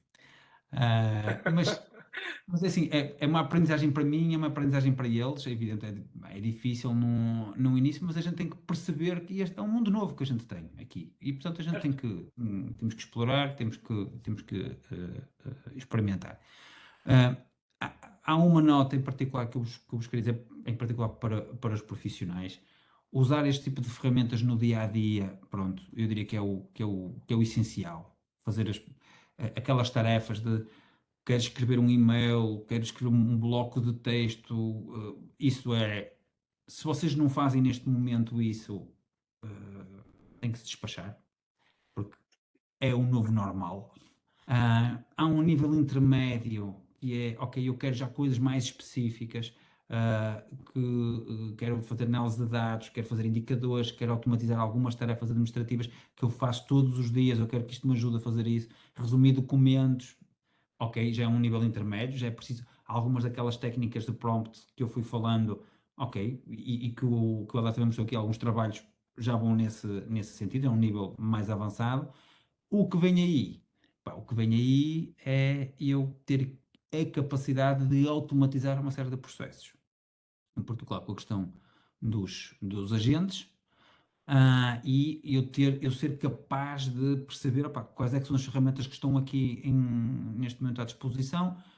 Vocês vão passar a ter, muitas vezes, vão olhar para isto não como uma ferramenta, vão olhar para o que é que eu tenho na minha caixa de ferramentas e o ChatGPT é melhor para isto, o Copilot é melhor para aquilo, o Gemini é melhor para aquilo, e eu sei não só cada uma delas, mas eu também sei a sequência pelas quais eu as tenho que usar. Se a gente pensar, a gente já faz um pouco isso, se eu vos der uma folha de cálculo com os dados quaisquer de um serviço hospitalar, vocês vão à folha de cálculo e analisam os dados lá, fazem uns gráficos, mas depois fazem uma carta para a administração no Word e, se for necessário, fazem uma apresentação no PowerPoint. A gente já está habituado a usar ferramentas diferentes. Estas ferramentas de IA vão ser uma coisa parecida. A gente vai ter ferramentas para coisas diferentes e a gente tem que saber para que é que cada uma delas serve e como é que eu as ponho a falar umas com as outras para me fazer o processo todo de ponta a ponta. Eu também, aqui uma última mensagem que isto não foi combinado com o Helder, mas eu não me sentia bem sem deixar passar esta mensagem no final. Eu tenho tido muita sorte de ter à minha volta gente que não só sabe muito, como tem um enorme entusiasmo por isto, que é muito importante, como vocês sabem. Se não fosse o entusiasmo que a gente vai tendo pelas nossas profissões, provavelmente já não fazíamos, a maior parte de nós não faríamos o que fazíamos, tem que ser por entusiasmo. Mas isto requer um enorme conhecimento para se conseguir ensinar de forma fácil. A gente tem que saber muito e experimentar muita coisa para depois conseguir explicar a colegas como usar isto da forma correta. Eu acredito sinceramente que as instituições portuguesas e o país necessita que o máximo de pessoas saibam trabalhar com isto muito depressa, porque senão há questões de acompanhar o futuro, de produtividade, e naturalmente a gente vai começar a ficar para trás. E, portanto, era muito importante que o máximo de pessoas usem isto e pronto, e dizer que contem connosco, ou comigo em particular, para ajudar nesse processo. A gente já começou há uns anos a tentar promover o uso disto por profissionais de saúde e pronto, o uso consciente e responsável, com muitas dúvidas sobre muita coisa, não temos certezas de nada, mas sabemos que não dá para evitar o futuro e mais vale que a gente tenha alguma capacidade de controlo do que sermos apenas controlados. E por falar em sermos controlados, tenho aqui os slides que mais me assustam. Ok, duas coisas que vocês devem ir seguindo, estando de olho, relativamente à inovação e às novas soluções que vão surgindo. A questão dos agentes. A questão dos agentes é a tal história que eu vos falava há pouco, é a capacidade que nós temos de ter. Um agente é como se fosse um pequenino programa que faz uma coisa. Pode ser ir buscar as notícias de manhã sobre uma área de gestão da enfermagem e fazer um sumário para quando eu me sentar no computador às 9 eu ter o sumário. Portanto, pode ser uma coisa um agente deste género. Ok? E portanto vai haver uma enormidade de sistemas deste género, ou criados por mim ou por outros, que me vão ser super úteis desse ponto de vista. Ok? Vai haver outros que me vão ser impingidos e eu nem sequer me apercebo, mas estão a fazer coisas que eu não sabia que eles estavam a fazer. Me estão de alguma forma, a verificar o que é que eu estou a fazer e estou a informar outros, estão-me a tentar vender a última Coca-Cola. Pronto, vai haver agentes de muitas formas diferentes. Vocês têm que perceber, têm que perceber esta lógica dos agentes. Eu posso dizer, nós nos nossos telemóveis vamos ter em breve muitos agentes diferentes a funcionar, ok? Alguns preocupados connosco e a tentar nos ajudar e outros a tentar provocar certos comportamentos em nós, ok? E portanto vamos ter que medir quais deles é que nos são úteis, mas tenho aqui alguns exemplos. A gente pode-os usar também na gestão hospitalar, para monitorizar indicadores, por exemplo, ou para preparar automaticamente relatórios, ou seja, quando eu me sentar para fazer a última revisão, o relatório já está pré-feito, pode ser para esse tipo de coisas, mas podemos ter isso também na prática clínica, agentes que acompanham se os protocolos estão a ser cumpridos ou não. Ou coisas mais diretas para um utente, em que vai vendo exatamente dados em concreto, sinais vitais, se eles estão a lançar novos alertas mais complexos do que aqueles que muitos dos equipamentos que a gente tem já são capazes de fazer. Também podemos ter agentes para a investigação. Sempre que sai qualquer coisa nova que é muito útil para mim e para a minha atividade, eu ser alertado, ou para a minha equipa, ok? Portanto, tudo isto são... imagino que seria, nós temos um agente que está sistematicamente a olhar para os dados do meu departamento e sempre que encontra outliers, alerta-me. Diz, olha, é estranho o que está a passar com estes utentes, não era aquilo que normalmente acontece, são outliers. Portanto, este tipo de agentes vão ser possíveis de serem feitos. Soluções como o ChatGPT, o Claude ou o Gemini já têm ferramentas para a criação de agentes. Outra área que me tira o sono, robôs. Há 2 anos atrás eu tinha um slide a dizer, epá, isto no futuro deixa-me muito desconfortável e eu achava que ia ter mais tempo, vou ser sincero. Eu às vezes eu mostrava os slides sobre os humanoides e achava que aquilo era, se calhar estava a exagerar um pouco, a dizer que isto ia estar aqui próximo.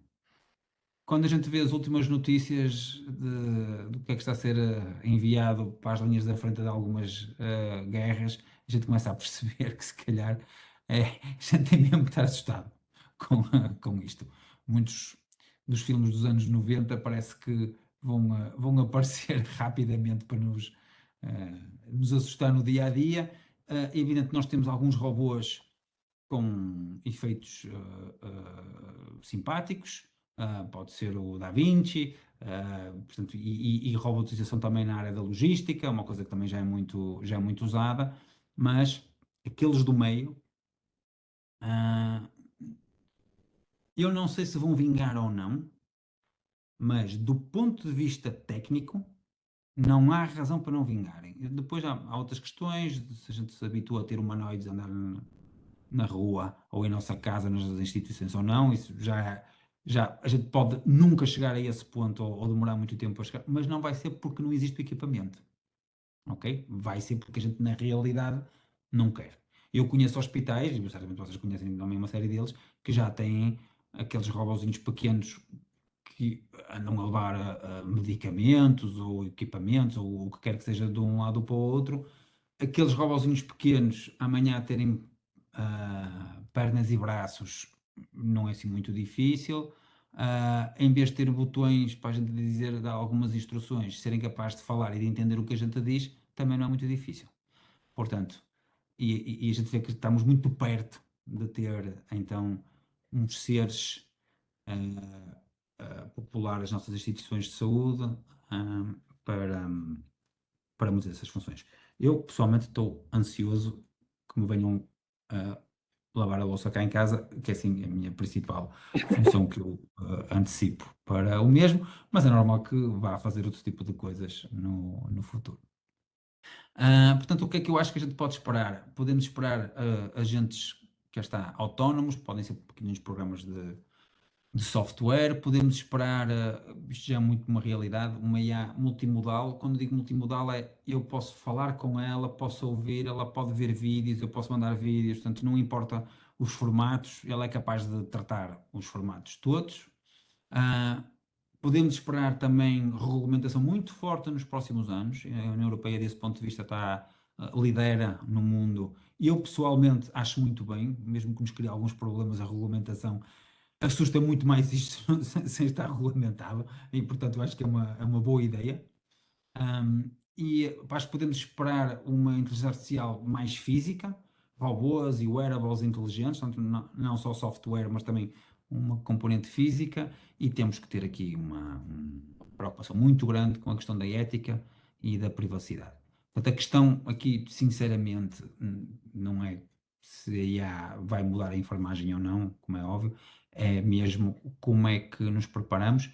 E deixar aqui um último convite, mesmo antes de abrirmos aqui uma parte de sessão de perguntas, se houver essa oportunidade, é pedir-vos, por favor, que a vossa atitude não seja de meros utilizadores, mas sim de pessoas que sabem o suficiente para liderar. A gente precisa muito de pessoas que sejam capazes de liderar, e qualquer um de nós o pode fazer. Algumas das coisas que vocês ouviram hoje, se calhar as pessoas com quem vocês vivem deviam ouvir, preocupações com a ética, aqueles prompts iniciais, e portanto têm já aqui uma oportunidade de liderar em casa, ou junto dos vossos colegas, trazer isto para dentro das instituições de forma controlada. Portanto, isto tem que ser usado, não pode ficar para trás, mas tem que ser com controle.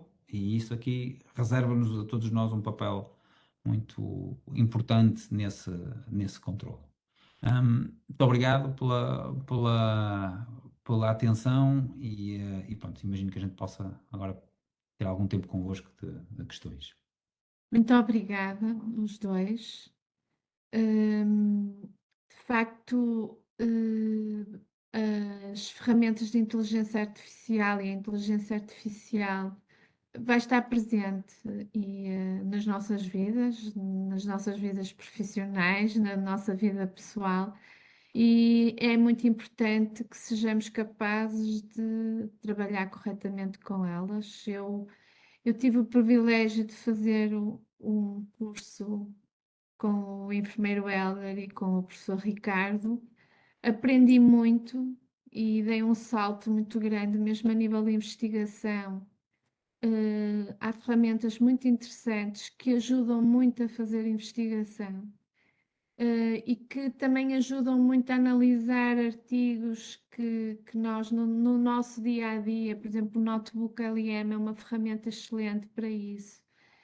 E acho que os enfermeiros têm aqui uma grande oportunidade de desenvolver até a sua atividade nesse âmbito.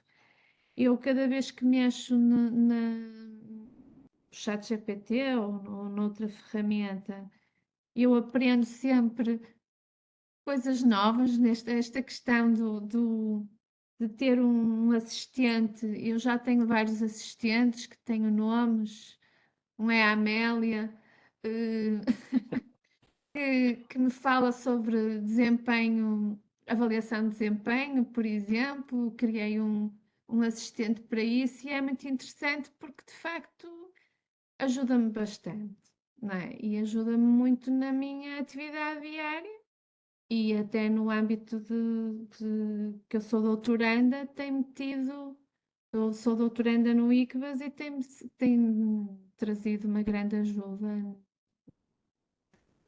na atividade enquanto aluno. Eu tenho aqui algumas questões, nomeadamente, há aqui uma colega que pergunta, e portanto, os colegas que quiserem colocar questões, já não temos muito tempo, mas que se quiserem colocar questões no chat, façam o favor de colocar. Mas há aqui uma colega que pergunta se a parametrização é só para a edição paga. Não sei se um de vocês quer. Não, dá para todas. Dá para todas as edições. E já agora deixa-me só dar aí um conselho extra, Ana.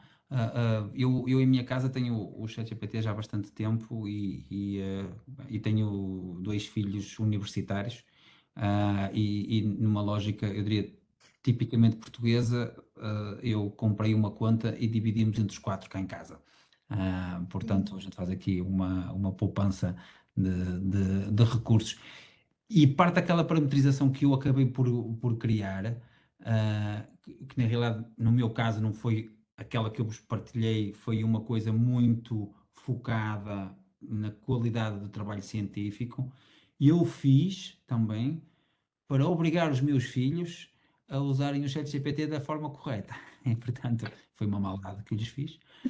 Mas basicamente, eles quando pediam ao ChatGPT, epá, faz-me aqui o trabalho que me pediram, o ChatGPT ia dizer, não, mas espera aí, mas eu tenho umas perguntas para te fazer antes.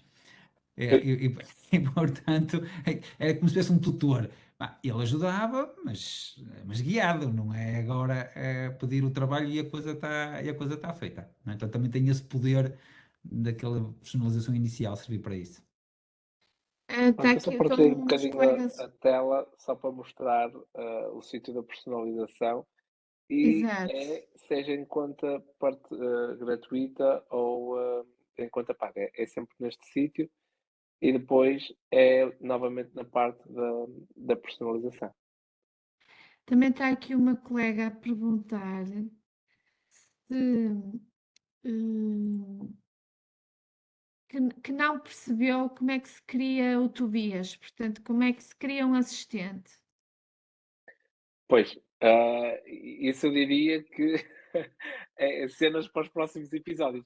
Mas o, o Tobias é uma ferramenta que existe dentro do ChatGPT e que nos permite criar instruções fixas para ter um comportamento mais previsível e sistemático, com uma fonte também de conhecimento curada por nós.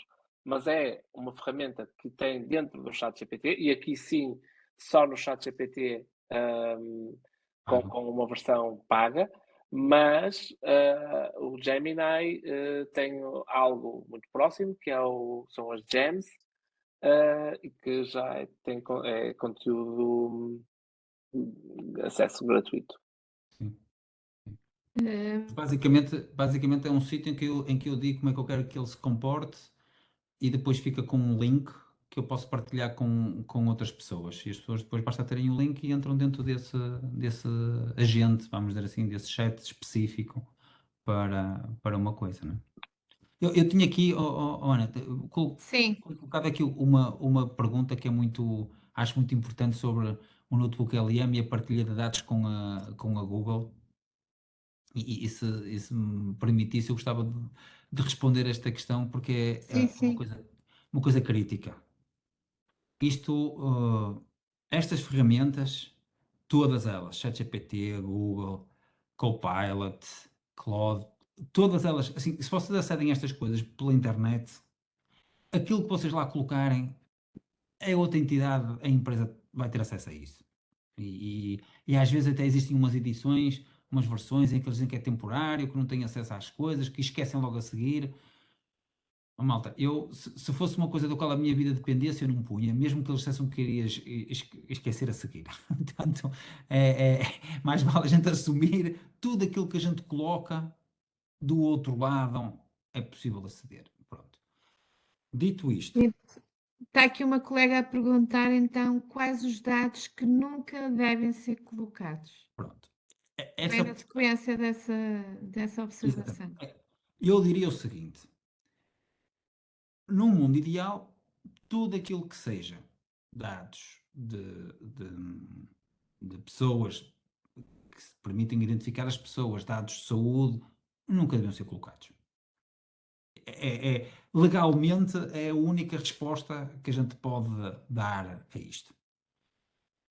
O mundo real é muito diferente disto. Mas muito diferente, e não preciso estar a dizer a vocês. Mas eu arriscaria a dizer, maior parte de nós, a quantidade de dados pessoais com dados sensíveis que trocamos, e não precisa ser profissionais de saúde, qualquer pessoa, que trocamos com Gmails aí de um lado para o outro, tem imensos problemas. E se eu mando um e-mail pelo Gmail, a Google tem acesso. Portanto, desse ponto de vista, vocês têm que ter essa percepção que este é um mundo em que a gente vive neste momento. E eu acho que faz muita falta estas coisas serem reguladas. Reguladas, exato.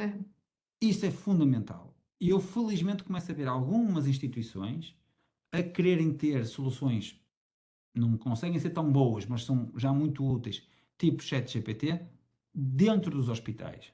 Portanto, chats que estão dentro dos hospitais, dentro das instituições de saúde, essas aí podem aceder aos dados, porque os dados estão lá dentro, não estamos a mandar para nenhuma instituição fora. E eu acho que é esse o E futuro. mantém a governança dos dados, sim. Esse é o futuro que vai acontecer. Estas coisas vão deixar de estar fora, vão passar a estar dentro. Mas eu posso fazer uma questão, Ricardo? força. Mas então, assim sendo, o hospital tem que ter uma equipa a alimentar esse chat, ou não? Assim, o que acontece é que não precisa ser a alimentar, porque isto é uma Ou realidade. gerir. Isso não, isso sim. Isso sim. É sim. Isso, Ana, se calhar a pior notícia que eu tenho para vos dar hoje, epá, o mundo é governado por informáticos e, portanto, a instituição que não tem informáticos está a ser governada por alguém fora. Há duas escolhas que a gente tem. Ou a instituição tem informáticos, ou então vai entregar fora para os informáticos de fora gerirem. E por acaso, pronto, agora a minha opinião, nós temos, eu sei que as instituições têm muita falta de muitos profissionais, portanto, mas um grupo do qual também tem muita falta, não é só profissionais de saúde, é também informáticos. E isso, pronto, depois faz com que as instituições de saúde acabam por ter que recorrer sempre ao outsourcing, a empresas de fora para tudo, ficam reféns delas. E algumas são nacionais, outras são internacionais, outras são mais. Vocês veem, vocês querem usar um processador de texto e vocês usam o Word da Microsoft, e se calhar usam com o Copilot e a versão online, e portanto o vosso texto também está na cloud da Microsoft. Também não está dentro de casa. Também está fora. Portanto, a questão da segurança, eu só vos digo o seguinte: a questão da segurança não piora muito com a IA. Nós já tratávamos muito mal a questão da segurança das instituições de saúde antes da IA aparecer. A IA é só mais uma oportunidade para a gente fazer as neiras. Pronto. Eu vou só tentar aqui, se me permite, a enfermeira Ana, também dizer Sim. aqui outra coisa que é importante, que quando o ChatGPT ou qualquer uma destas ferramentas diz que não usa os nossos dados para alimentar o modelo ou a aprendizagem do modelo, no que diz respeito a dados sensíveis, nós perdemos a governança dos dados. Aqui não se trata só de eles aprenderem com os nossos dados, trata-se de onde é que eles estão guardados e onde é que eles ficaram. O modelo, eles dizem que o modelo não aprende, mas não dizem que eles não podem usá-los ou vê-los ou fazerem outra coisa.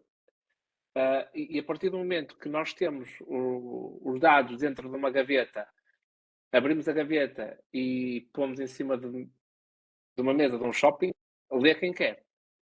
Pois.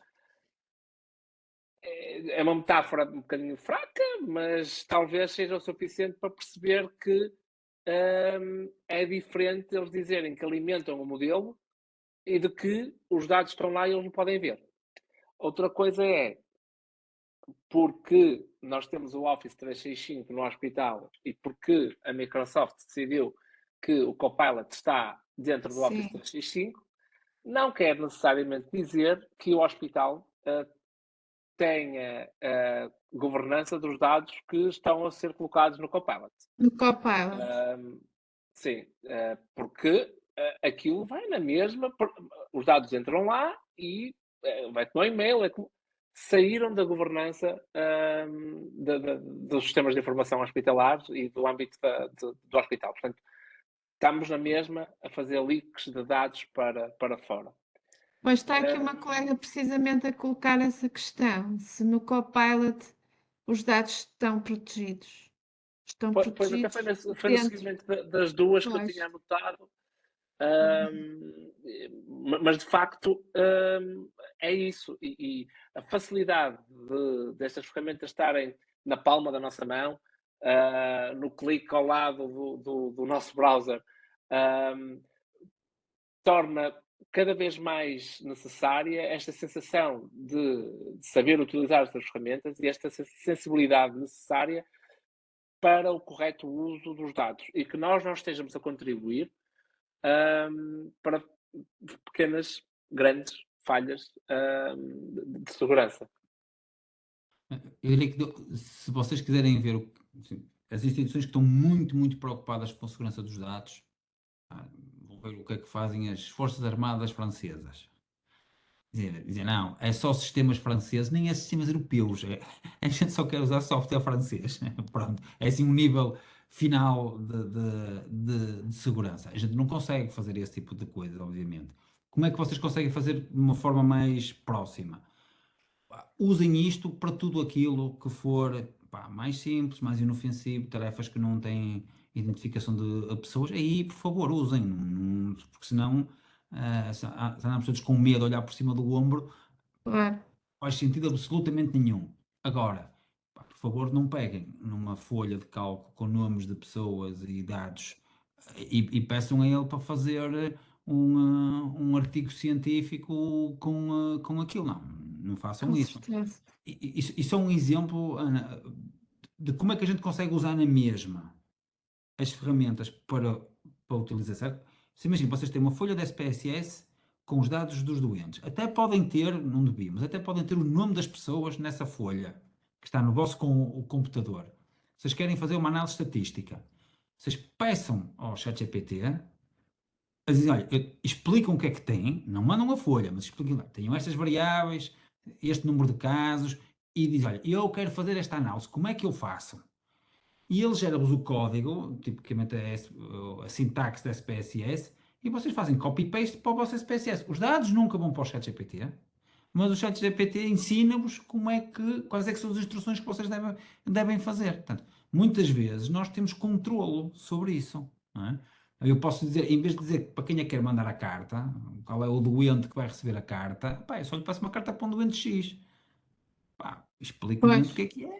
Faz uma coisa genérica. Eu uso isso claro. depois para o Não, outro não lado. coloca dados sensíveis. Isso é fundamental. Muito bem, estamos a chegar ao fim. Acho que foi muito interessante. Muito obrigada. Acho que temos muito, muito a aprender e temos que tirar muito partido destas ferramentas do nosso dia a dia.